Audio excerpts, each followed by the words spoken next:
Postoji jedna vrsta ljudi koja ne viče, ne prijeti, ne objašnjava se, ali kad uđu u prostoriju, dinamika moći se promijeni. To nisu najglasniji, nisu najagresivniji, nisu oni koji traže pažnju.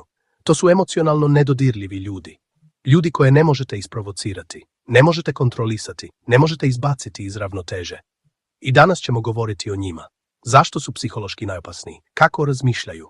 I najvažnije, kako postati jedan od njih? Ovo nije video za svakoga. Ovo je za one koji su umorni od manipulacije, od emocionalne iscrpljenosti, od igranja tuđih igara. Ako ste spremni da povratite kontrolu, nastavite gledati. Zašto su emocije najveća slabost? Većina ljudi vjeruje da su emocije snaga. Ali psihologija kaže suprotno. Emocije su ulazna tačka kontrole.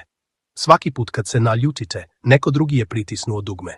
Svaki put kad se branite, neko drugi vas vodi. Svaki put kad objašnjavate svoje postupke, vi ste već u podređenoj poziciji. Manipulativni ljudi ne traže vašu snagu. Oni traže vašu reakciju.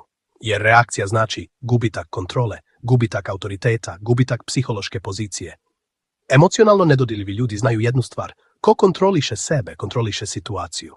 Šta znači biti emocionalno nedodirljiv? Emocionalna nedodirljivost ne znači biti hladan, ne znači biti bezosjećajan, ne znači potiskivati emocije, znači ne davati drugima pristup vašim emocijama. Takvi ljudi osjećaju, ali ne pokazuju, slušaju, ali ne reaguju impulsivno, vide provokaciju, ali ne ulaze u nju. Njihov mir nije slabost, njihov mir je štit. Zato izazivaju nelagodu kod narcisa, manipulatora, toksičnih ljudi, jer nema dugmeta koje mogu pritisnuti.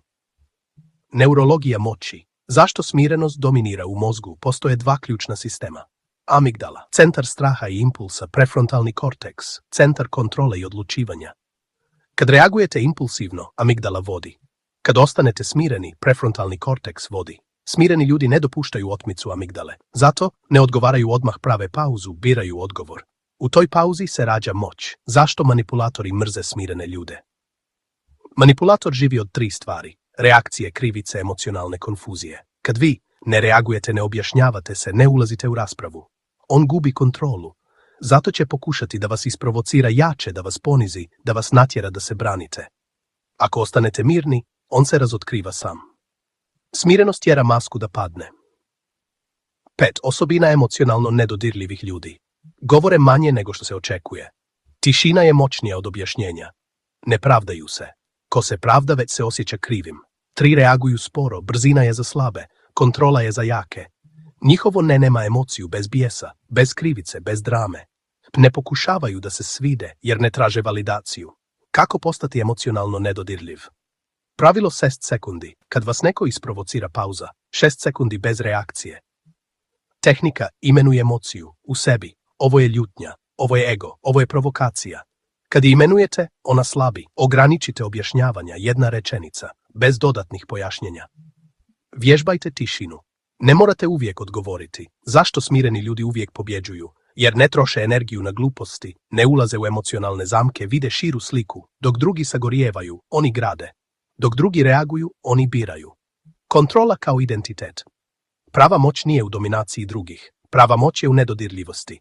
Kad vam niko ne može ukrasti mir, postajete opasni. Ne zato što napadate, nego zato što vas niko ne može pomjeriti. Ako želite da razvijete ovu vrstu unutrašnje kontrole, ostanite uz kanal. Ovdje se ne uči kako da se svidite ljudima. Ovdje se uči kako da vladate sobom. Ako vas je ovo potaknulo na razmišljanje, pogledajte naš novi detaljniji video o ovoj temi. Zaprati kanal.